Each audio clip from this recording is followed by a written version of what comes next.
Hello दोस्तों, Dalip Hindi short and classes में आपका हार्दिक स्वागत है। दोस्तों, आज की डिक्टेशन आशुलिपि उच्च गति अभ्यास खंड 1 रामधारी गुप्ता से बोली जाएगी। डिक्टेशन की गति 80 शब्द प्रति मिनट होगी। डिक्टेशन स्टार्ट करते हैं 5 सेकंड बाद।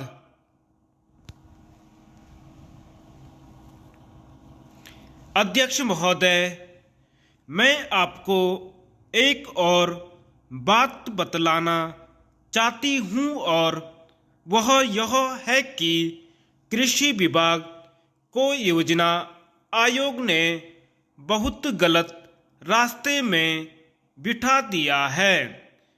उन लोगों के पास लड़ने के लिए दम नहीं है और देश खाद्यान्न का उत्पादन बढ़ाने के लिए जो योजनाएं चाहिए और उनके लिए जो धनराशि चाहिए वे उनको पूरी तरह संस्वीकृत नहीं करा पाते हैं। कृषि विभाग तो जमीन की तरह आधार होता है और उसी पर देश के लिए पर्याप्त अन्न पैदा करने का महान भार है।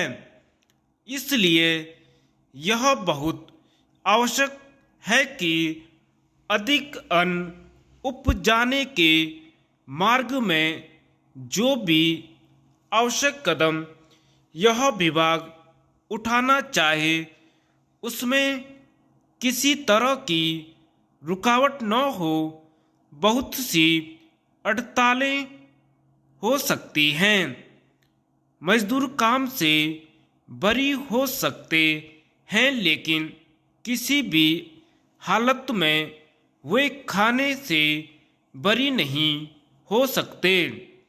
अब हम देखते हैं कि मिलों और कारखानों में हड़तालें हो जाती हैं, छुट्टी हो जाती है तो आम काम के दिनों की अपेक्षा लोग उन दिनों में ज़्यादा खाना खाते हैं, ज़्यादा दावतें करते हैं। आज यह हमारे लिए यह सर्वाधिक महत्व का विषय है कि हमारा अन्न का उत्पादन उस गति से बढ़े ताकि हम अपनी खपत से अधिक उत्पादन कर उसका निर्यात कर सकें।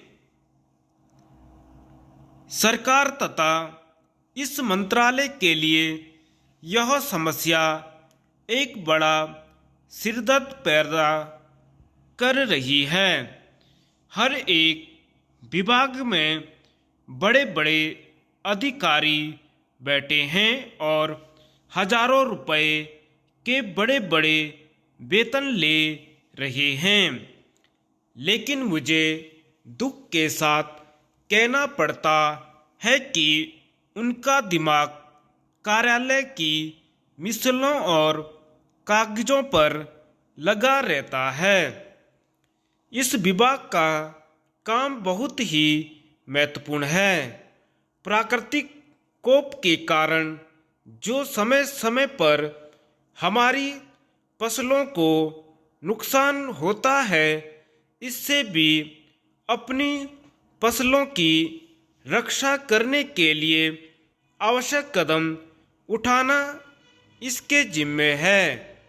आज मेरे पास लखनऊ से कुछ लोग आए थे और वे लोग बोल रहे थे कि यहाँ दिल्ली में इस अवसर पर ठंडी हवा चल रही है और आप यहाँ दरवाजे बंद करके बैठे हैं या आराम से लेटे हैं, लेकिन हमारी तो जान खतरे में है। वहाँ ओले गिर रहे हैं और हमारी गेहूं की फसल खतरे में है। अब यह इस विभाग का काम है कि चूंकि हवा में पानी ज़्यादा होता है, इसलिए फसल के बचाव के लिए उस पर नियंत्रण किया जाए जिससे फसल की हानि न हो।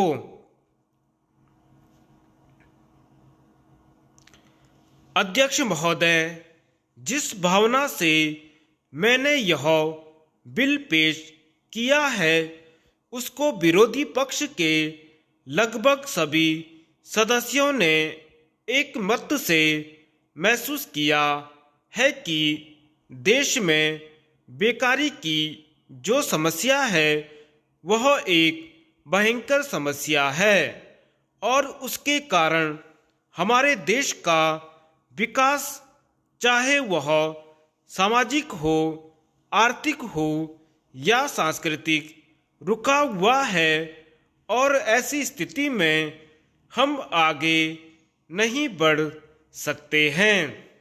इसी प्रकार से इस परिस्थिति का निर्माण हम पिछले 54 वर्षों से देख रहे हैं। मंत्री महोदय ने यहाँ पर अभी कहा कि राष्ट्रपति इस काम को नहीं कर सकते हैं क्योंकि वह उनके अधिकार के बाहर है। आप राज्यों में राज्यपाल शासन स्थापित करते हैं जब यह देखते हैं कि किसी राज्य में वहाँ की व्यवस्था, वहाँ का विकास ठीक नहीं हो रहा है। जब किसी राज्य में गड़बड़ी फैल रही हो, विकास का काम समाप्त हो गया हो और जिम्मेदारी से लोग काम न करते हों तो वहाँ पर राज्यपाल शासन स्थापित किया जाता है। ऐसे बहुत से उदाहरण हमारे देश में मौजूद हैं। उसी प्रकार से हमारे राष्ट्रपति हैं और अगर देश में इस तरह की स्थिति वर्षों तक चले तो कोई कारण नहीं है।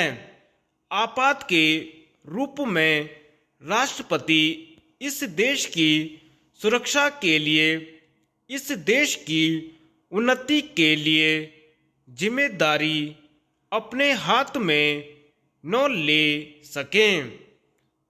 हमारे भाइयों ने बहुत से उदाहरण दिए हैं कि राज्यों में संयुक्त सरकारें नहीं चली, लेकिन उसके पीछे राजनीतिक हथकंडे थे। अगर कोई राजनीतिक पार्टी जिम्मेदारी से काम नहीं करती तो विधान में यह स्पष्ट है कि राष्ट्रपति शासन अपने हाथ में लें। मैं एक उदाहरण देता हूँ कि संविधान में आदिवासी हरिजनों के उत्थान के लिए प्रण किया गया था कि 10 वर्ष में उनकी सामाजिक तथा आर्थिक स्थिति को सुधार देंगे, लेकिन यह सरकार उसमें भी असफल रही। उसको एक बार 10 वर्ष के लिए बढ़ाया गया और दोबारा फिर 10 वर्ष के लिए बढ़ाया गया। इसी तरह से उसको बढ़ाते जा रहे हैं, लेकिन उनकी आर्थिक और सामाजिक उन्नति आप नहीं कर पाए हैं। इस काम में सरकार बिल्कुल असफल हुई है। पिछली बार सरकार पर अविश्वास का प्रस्ताव भी आया था और वह पास होने वाला था। इसलिए मेरा कहना है कि हमारे देश में यह जो बेकारी की समस्या है वह एक बहुत ही भयंकर समस्या है। धन्यवाद।